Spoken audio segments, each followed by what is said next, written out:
So what we'll be going through is solids, liquids and gases, changes in states, illustrate these changes in states, and unusual solids, liquids and gases. We're going to be defining and explaining the particle model, explain and differentiate the properties of solids, liquids and gases based on arrangement and movement of particles. Explain the changes in states of solids, liquids and gases in terms of particles gaining or losing energy. Define and explain a gas pressure. Draw before and after diagrams of particles to explain observations about changes of states, gas pressure and diffusion. Define and explain what mass conservation is. Be able to argue for how to classify substances that behave unusually as solids, liquids or gases. So the particle model is just a way that we are able to describe how solids, the liquids and the gases behave. So we have a solid, we have a liquid and we have a gas. Can you think of a substance and think of its different forms as a solid, a liquid and a gas? Can you think of anything? Give you a moment then. So a very typical one would be water. So think of water. The water you drink is a liquid. So you have it in like a glass and the liquid is here. But then you can also have steam, and steam is just liquid water. Think about if you're ever boiling water, you're heating it and then it starts to evaporate. Don't worry if these words, you're not quite clear on their definition or their meaning We'll go through that as we go through this topic. But gas, so steam is a form of gas, or if you come out of the shower and you might see steam all over your mirror, that's water as a gas. And then we have ice. So if you put water in the freezer and it cools down, you'll get blocks of ice. So now, how do these different, how is it still water, but it can behave in different ways? That's what we use the particle model for, and this is what will help explain that. So they're all made of tiny particles. So we can just denote that and just depict that with just a circle. Now this circle would be just called one particle or an atom.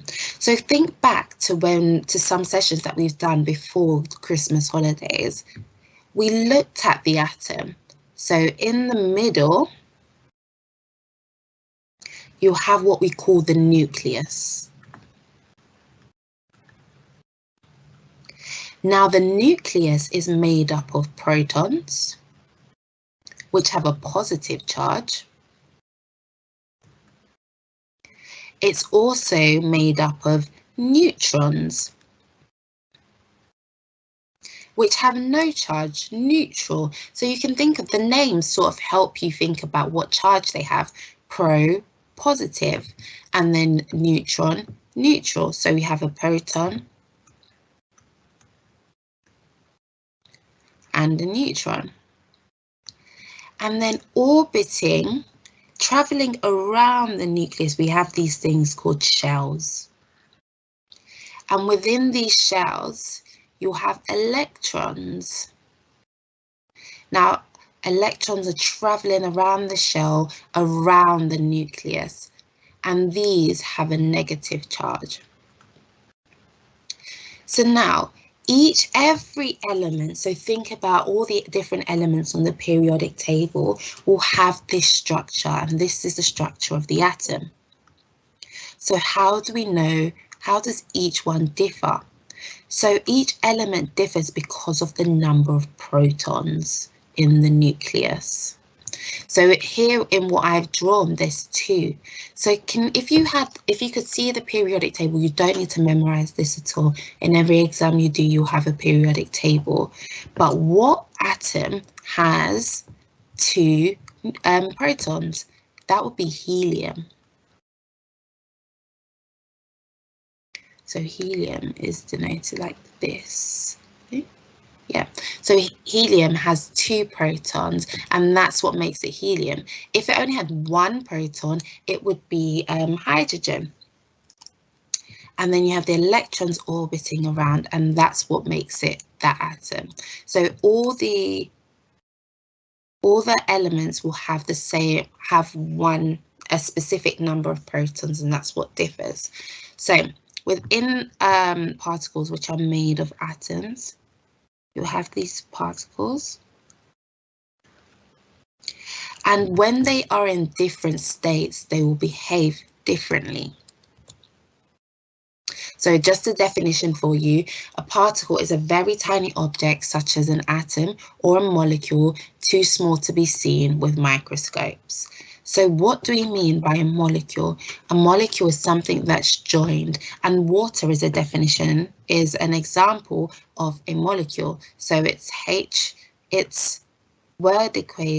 chemical equation is H2O, meaning that it's 2 hydrogens combined with an oxygen. So it will look like this. So you'll have 1 hydrogen atom, another hydrogen atom, and 1 oxygen atom, and that's what water is. And because they're combined and they're bonded together, that's what makes it a molecule. So, well, let me get the rubber and rub all of this out. No, can't do that. But so in a solid, you have this particle, they're all arranged. How would you describe this? It's a regular arrangement.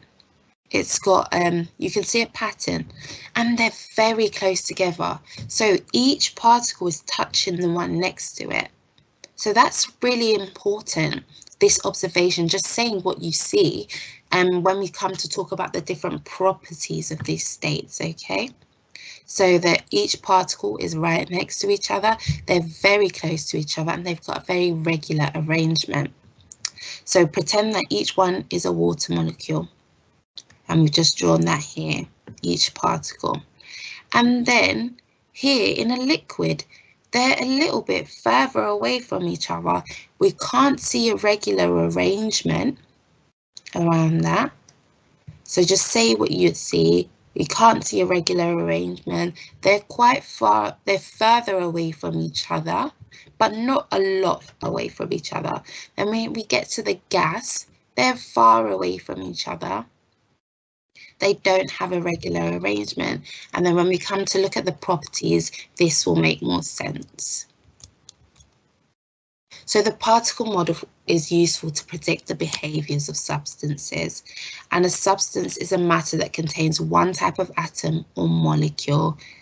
So certain substances could be iron, which chemical equation is like this. Or let me not add any symbols. Iron, aluminium, we have water, we have carbon dioxide. So these are just some examples. Can you think of any more? And it also explains observations we see in everyday life. So we've talked about the water, it's a liquid, but when we boil it, we start to see the steam, or from the shower, you'll see steam. And then when we put water in the ice, in the freezer, it turns into ice. Yeah, so this sort of explains why our mirrors go foggy. And it also plays an important role for engineers when building objects that can withstand high pressure or high temperatures. So the pressure when you're on an aeroplane is completely different to the pressure when you're just walking about. And this is useful because they don't use liquid for aeroplanes and things like that. Oh, what's happening there? So the particle model, as just a brief summary, is a way of explaining how different states behave, and the fact that we define every state as made of particles, every object. So a solid. When you think of examples of a solid, so a solid would be wood, metal, ice, a pen, things that you can really hold. Your phone, these are solids, or a rock would be a solid as well. And the problem is they're really close together. So just like I was saying before, they're very close together. There's no space actually in between. Each one is touching. And they're arranged in a regular way. So you can see a pattern to this structure. It's 4 by 4. And they have a defined shape. So everything, think about water and then think about ice. Ice has its shape, whereas water will flow. It will take the shape of whatever is holding it. It will take the shape of the glass, but you can't take water and outside the glass, it will just float and it'll take the shape of the table it's dripped onto. It doesn't have a defined shape the way in which all the solids do. Wood does, the ice does, and the metal does. So it has its own shape, okay? However, some solids such as metals can change their shape, e.g. wires. This is called malleable. So you see this regular arrangement here that we have, where they're all, some of them can, in metals, they can slide over each other.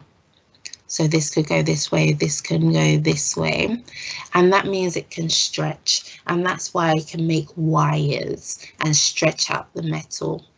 But that's just the point that's trying to be made here. So we have bonds. We've talked about bonds. There's different types of bonds, like an ionic bond, which you'll have in, say, sodium chloride.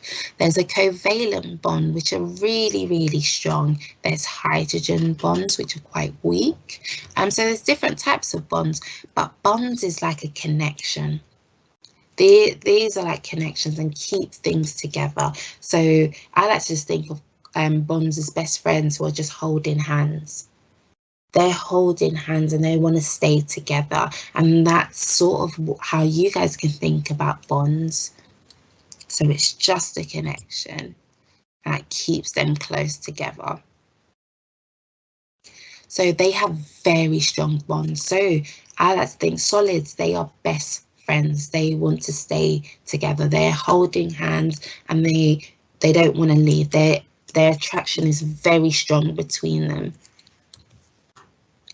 And they're very difficult to break apart. So you can't, when we'll compare it to other states as well. So let me just stop there. They're very strong bonds between them, so they're difficult to break apart. And they cannot move from place to place, so they vibrate in a fixed position. What I mean by that is, where they're so close together, all of these particles, they don't have space to move around each other, which other states do. So like liquids, they can move around because they're fixed. So right, if this was a 3D, you would see a circle on every aspect of each particle. So they can't move around. There's just no space because the bonds are so strong, so the particles are close together. So all they can do is vibrate and shake, and usually vibrations are denoted like this. All the particles can do is vibrate, and that's where their energy will turn to. So they're a fixed shape and can't flow, and that's because they're so close together and all they can do is vibrate. So if I was to put ice in sort of like a container, it's not going to take the shape of that container. It's going to stay the shape of its ice. It's got that fixed shape. They can't move to different places. Exactly. They can't be compressed. So yeah, compressed is just squashed together and made close because they're already close together. So the particles are arranged close together, so have no space to move in between them. So concrete is a solid, therefore cannot be compressed. This makes them useful material to use for making buildings and foundations. So the thing about solids is they're strong, they can't be compressed, and so that's what you want to use to hold stuff and have that can withstand a lot more pressure than other substances and other states. Okay. So let's move on to liquids. What liquids can you think of? I've already said water. What else could you think of? Milk, maybe? Milk is a good one. Yeah, petrol as well. So the particles in a liquid, they can move around. So remember we're saying, say what you see when you see this diagram. They're not far apart, they're close to each other. So now I said solids are best friends. They're holding hands wherever they move, wherever they are. But liquids, I'll say they're just friends. They like to stand close to each other, but they're not quite holding hands and really close together. So the bonds between the particles in a liquid, they're strong enough to keep them close together so they can't be compressed. But they're weak enough to let them move around each other so they can't hold their own shape. So before, let me remind you of the particles of a solid. So here, they're really close together. They can't even move around each other. Whereas liquids, they've still got bonds together. So then they're probably not going to be covalent bonds in liquids where they're so strong between each particle, where they're so strong that they're literally holding hands or there's no space between them.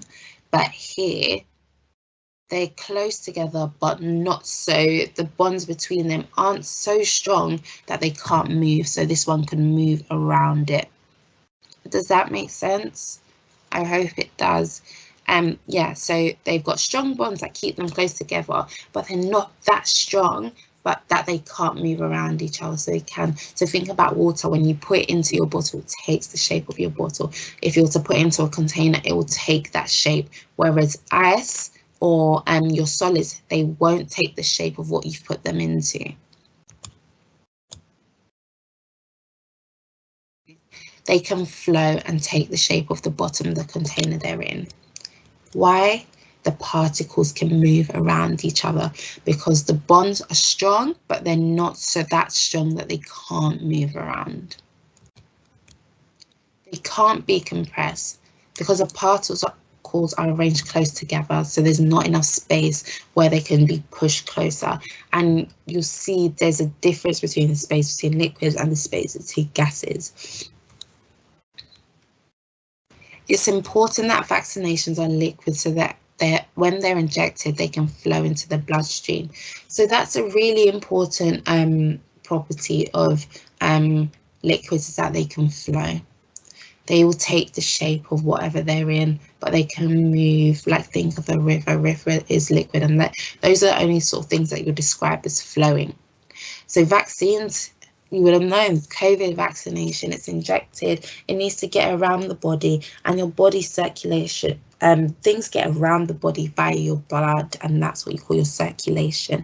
And it will go through, vaccine, go in, and then go into your bloodstream. So it'll go around your body, and that's and it has to be a liquid because liquids are the ones with that property.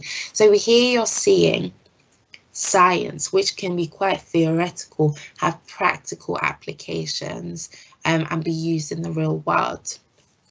So you wouldn't make a vaccine solid. So properties of a gas.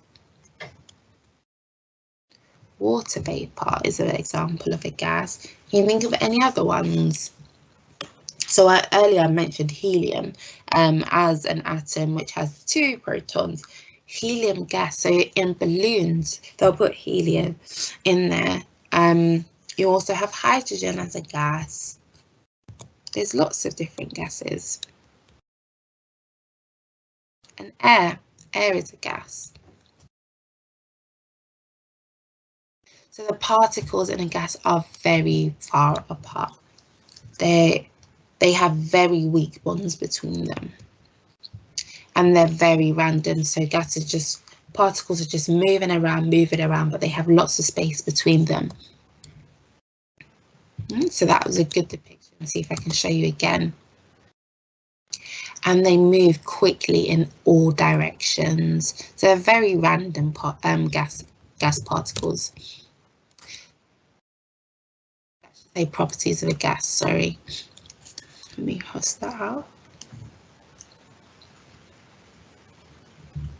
They flow and completely fill their container because the particles can move around each other in all directions, and they can be compressed because there's lots of space between them, so they can be pushed closer together. So if you've ever seen, if you go to a supermarket, sometimes you can get compressed gas deodorant. So it means that there's still the same amount of gas, but you can have it in a smaller container.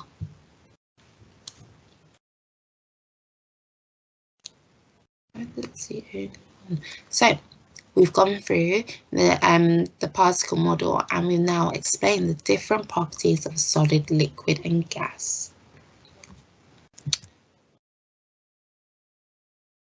I'm just going to check. Yeah, why does it do that? Sorry, because each time all my sliders are saying the same thing.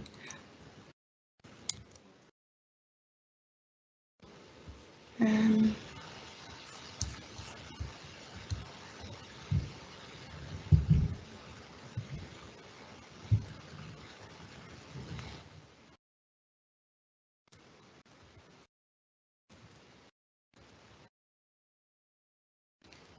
going to try and see if my Slido will work.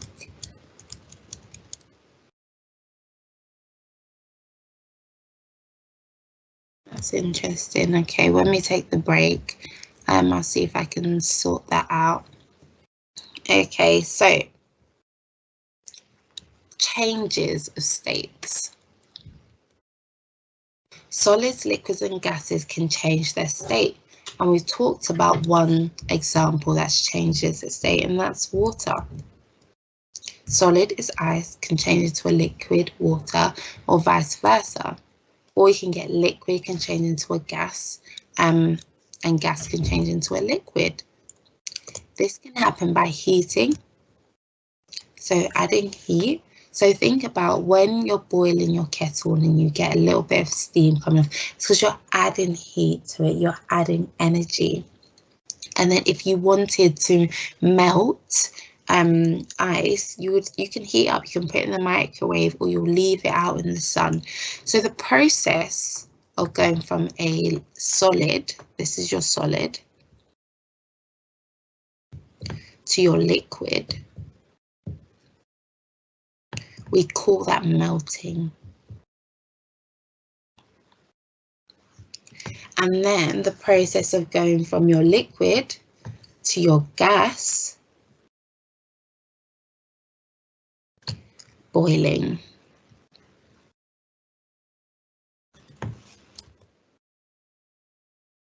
And so we had my whole heating and cooling. So a substance is a solid below its melting point, a liquid above it, and a gas above its boiling point. That can be quite confusing, so let's draw it out for you. So you can think of it as a number line. And water is a very, very bog standard example. So you will be expected to know the boiling and melting point of water. So before I give it away, can you think of the boiling point and melting point of water? And I'll just wait for a couple seconds so you have a chance to think.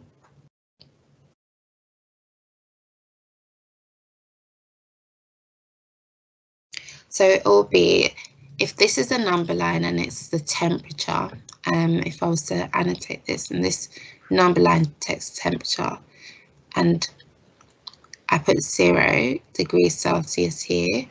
That is the melting point of water. And here we'll have 100 degrees. That is the boiling point. So anything less than 0 degrees Celsius, water will become solid. So you'll have ice. So that's what it says here. A substance is a solid below its melting point. So anything less than 0 degrees is going to be a solid. And 0, this is melting. Here you have boiling.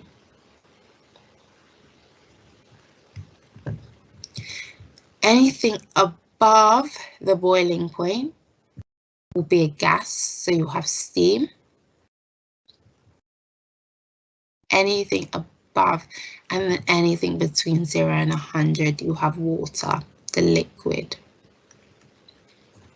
So below the boiling, so between the boiling and the melting point, you'll have a liquid. Below the melting point, you'll have a solid, and above the boiling point, you'll have a gas. So if you're ever confused and they've given you a question which tells you the melting and boiling point, it can be quite helpful to just draw a number line so you know that any temperature that is less than 0 degrees, so that will be your negative numbers. In the case of water, it means it'll be a solid. Anything above that but below the boiling point is your liquid, and anything above the boiling point is your gas. So I think that's a really helpful way if you're ever stuck to just go through it as a number line. Same is the same, exactly. So you have solid, it absorbs, it keeps absorbing heat, then it will hit a specific temperature, and every gas, every element, or every molecule substance has its own boiling and melting point. Then you'll heat a temperature, that's its melting point. So at that point, it's going to turn from a solid to a liquid. Then you can keep heating the liquid, keep heating the liquid, but there will be a point where you will reach a temperature which that liquid will then turn into a gas. And that's just another way, another diagram to show exactly what we've been saying before.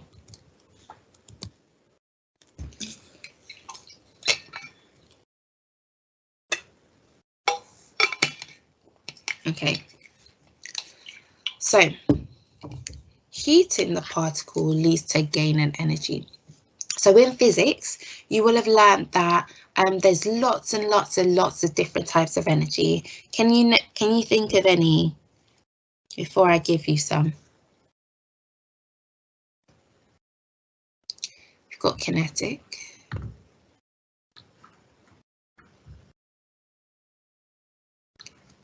You've got sound energy. You've got light. You've got heat. Does radioactive count? I'm not sure. But there's lots and lots of these different types of energy, and heat is a type of energy. And you can convert energy. So heat energy can be turned into kinetic energy. And think about electrical energy. So a light bulb, you'll have electrical energies flowing through the wire, and then that will turn into light energy, and that's what gives you the light bulb. So in this same sort of sense, we get heat by heating your substance. You're giving it energy. So if this is heat, you're adding heat. Now that heat energy can be transferred into kinetic energy. So it allows it to move around more. And that's what we get. That's essentially what's happening when we're changing the state. So if we're going from a liquid to a gas, we said that they've got bonds. The bonds are strong, but they're not that strong. They're strong enough to keep them close together, where it means that they can't be compressed, but they're not that strong so they can move around each other. So if I heat a liquid, I'm giving it energy, it's going to move more. That particle is going to move more. And then you might break a few bonds. And then that means it can move even more. You're going to get the gaps are spreading. The gaps between each particle are going to get bigger. And then now we're going to start seeing the properties of the gas that we talked about. So this causes the particle to move more, and particles move faster. So you're seeing this heat energy turn into kinetic energy, which is the moving sort of energy. And that's what's happening when we're getting the change from a liquid to a gas. So cooling the particle leads to a loss in energy. You're not going to get, you don't have the heat turn into kinetic, so it's not going to move as much. Then they're going to get closer together. And that's why you're going to get a gas turn into a liquid. So it's not going to be as far away as possible. Bonds are going to form. And there you're going to get a liquid.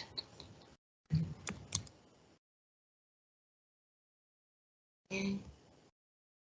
All my Slido questions aren't quite working. In the break, I'll have a look and see what's going on with Slido. Okay, so gas pressure. Gas pressure is created by collisions of particles within the walls of a container. So if I had a cube,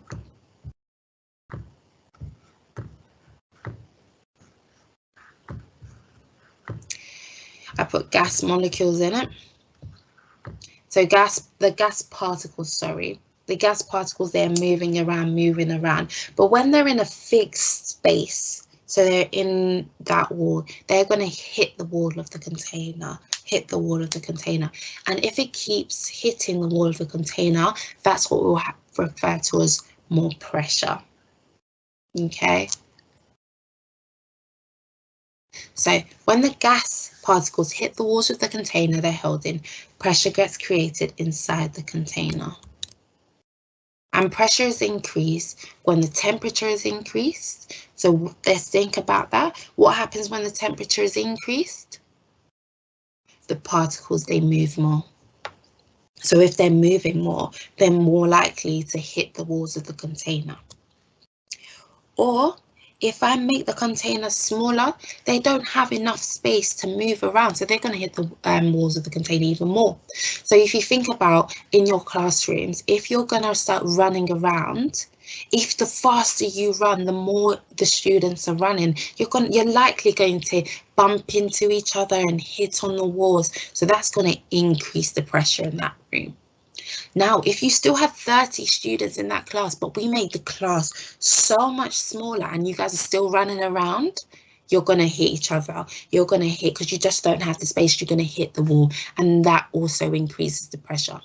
So to summarize, we can increase pressure in 2 ways: by increasing the temperature, and that's because it gets particles moving more, and 2, by decreasing the volume, because there's less space, so they're more likely to hit the container, the walls of the container. I hope that makes sense. And think about if you're ever if you're running around in your classroom, what is the likelihood that you're going to hit the wall? Is if you're moving faster, so the temperature, and if the classroom gets smaller.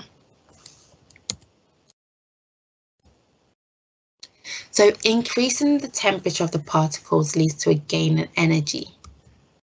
So the particles move around faster, they're bumping into each other, bumping against the walls of the container. Yeah. And that is an increase in pressure. So now the opposite will be true if we're decreasing the pressure.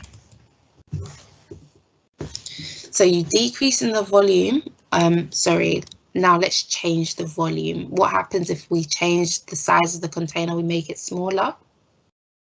We're going to increase the pressure because there's less space. Particles have less space to move around, so they're more likely to bump against the wall in the container, and that's also an increase in pressure.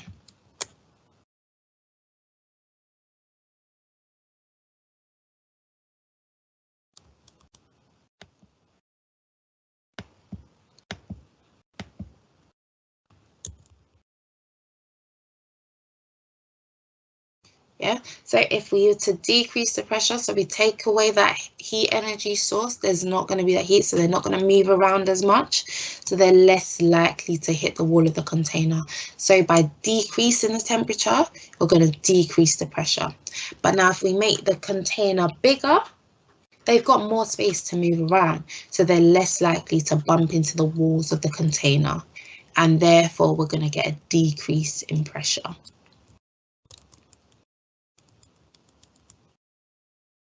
So let's summarize our changes of states. So think about it. Solids, what do they look like? Say what you see. If you're ever in that question asked to describe the state of solid and they give you a diagram, say what you see. There's a regular pattern, a regular arrangement. They're very close to each other. Liquids, they're quite close to each other, and there's no pattern to it. Gas, they're very random and they're far apart from each other. So you need to know how to draw the different diagrams. This is the particle model, by the way, just all of these diagrams and stuff. You need to know how to draw and depict a solid, how to draw a liquid, and how to draw a gas. I definitely remember in my GCSEs, this was one of the questions. So they have a regular arrangement, say what you see. Random arrangement, they're randomly arranged. You can't see any pattern to the liquids and the gases. The movement of particle, they vibrate around a fixed position. They have nowhere to move to, so all they can do is shake. They can just vibrate. Liquids, they're close together, but the bonds between them are weak, so they're not in a fixed position, so they're able to move around each particle. Gases, they're random, they're constantly moving, they've got lots of energy, they're moving around in all directions in a random pattern. Solids, they're very close together, there's no space, each particle is touching in a solid. Liquids, they're close together, but gases, they're far apart. So when a substance gains energy, it changes state. So evaporation is changing from a liquid to a gas at the surface of a liquid at any temperature. Sublime is when we get a change from a solid directly into a gas. So remember when we did that number line, we put gas, liquid, we put solid, liquid, gas. Sometimes you can bypass the liquid state.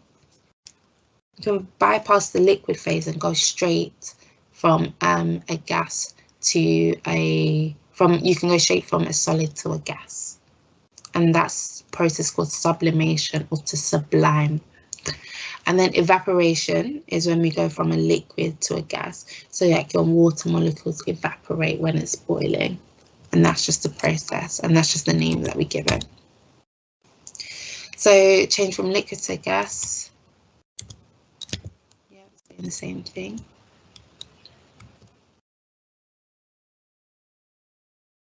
So melting and evaporating and boiling.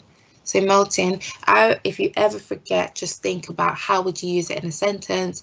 Ice melts to water. So you're going from a solid to a liquid. And then I'm going to boil some water. You're heating the liquid, and then whilst you're heating, you'll see as the kettle is heating and it gets to the end point, you'll see some gas steam coming off your kettle. So you're going from a liquid to a gas. They start to move around each other. they become able to move quickly in all directions. So here we're just describing the change, the difference between a solid and a liquid. In a liquid, the particles are able to move around each other, and that's just a motion. So that's what we have to say if we're ever asked to describe how particles move when they're melting. And then when they're boiling, they're going from a liquid to a gas. So what are the properties of a gas that we talked about? They're moving randomly. They're moving in all directions. The arrangement, they're going from a regular to a random, because solids have a regular arrangement and then liquids have a random one. And whereas when it comes to evaporating, we're going from a liquid to a gas. The liquids and gases have random arrangements. And then the closeness of a particle, liquids, they're still close together. They're not as close together as the solid, but they're still close together. So we'll say it remains close together. But when we go from a liquid to a gas, they're far apart. So they're becoming further apart. Okay.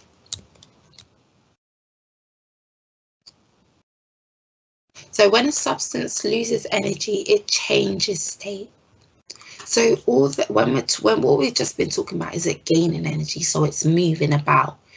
As it loses energy, what's going to happen?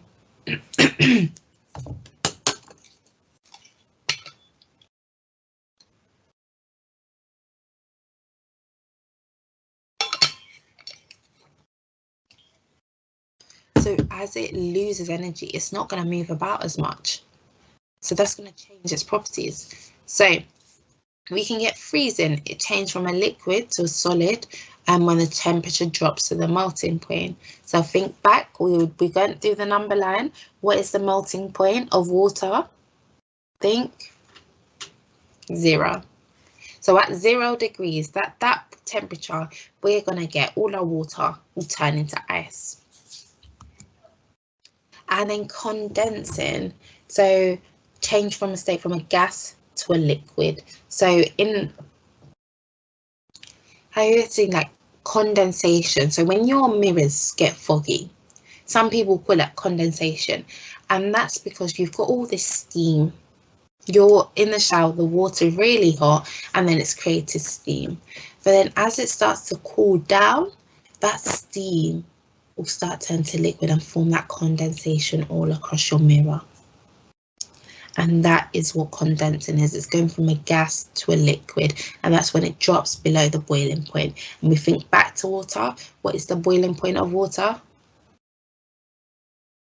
100 degrees.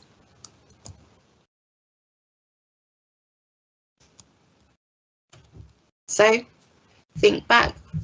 This is where we're connecting our topics. Think back to our properties of our liquids and our gases and our solids. If we're condensing, we're going from a gas to a liquid. Okay? And I always like to use water, so if I ever forget, just try use it in a sentence. And then freezing going from a liquid to solid. So freeze water. If we're to freeze water, we get ice, and ice is a solid. There you go. Not much mental power that you have to think about. So now the motion. What is the motion of a gas? What is the motion of a liquid? How do they differ? So if we're condensing and going from a gas to a liquid, they're not going to move as randomly. They're not going to move as much in all directions. So it starts to just move around each other. So they're going to stop quickly moving in all directions. Now freezing. What is the motion of a liquid? What is the motion of a solid? They're going to stop moving around each other. They're going to start to vibrate. Yeah, start vibrating in a fixed position. So in order to remember your state changes, you've got to remember the properties of each of these gas, liquids, and solids. And now the arrangement. Gases, how are they arranged? How are liquids arranged? Okay, so if we're going from a gas to a liquid, the arrangement is still going to be random because both of them have random arrangement. But now think about the arrangement of a liquid and think about the arrangement of a solid. What's the different arrangement? So a liquid is randomly arranged, but a solid, it has a fixed position. It's a regular arrangement. So it's going to start to become a regular fixed arrangement. And now the closeness. Gases, we've talked about, they're very far apart. They're very far apart. So as you come to liquids which are close together, they're going to become closer together. The closest is going to become closer. And then freezing, when it gets to freezing, think back to our properties of a liquid and think to our properties of solid. They're both close together, so it's going to remain close together.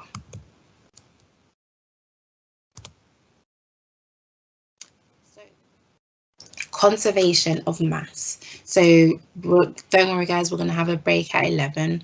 Just going to go through these last topics, and then in that break I'm going to try to fix my Slido. So conservation of mass. What does conserve mean? A lot of things in science, it can tell you a lot from knowing just the definition of a word, and these are sort of words that you sort of use. I wouldn't say use in everyday language, but you would have heard them. To conserve, to keep. That's what conserve means. So keeping of mass. So during the changes of state, we observe changes in the closeness, the arrangement, the movement, but we did not observe any changes in the number of particles or the actual particle itself. So this means that when substances are changing state, the mass remains the same.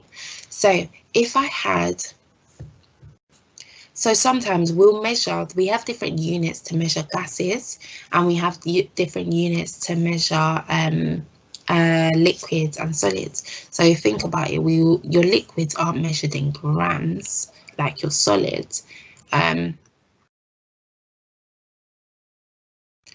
Your liquids are measured in milliliters or liters, and then your gases are measured in grams per centimeter cubed, I think. But don't have to worry about this. But what I'm trying to say is, if I had 1 gram of ice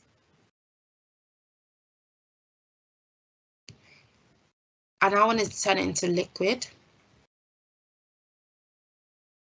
so water, what would I do? I would heat it.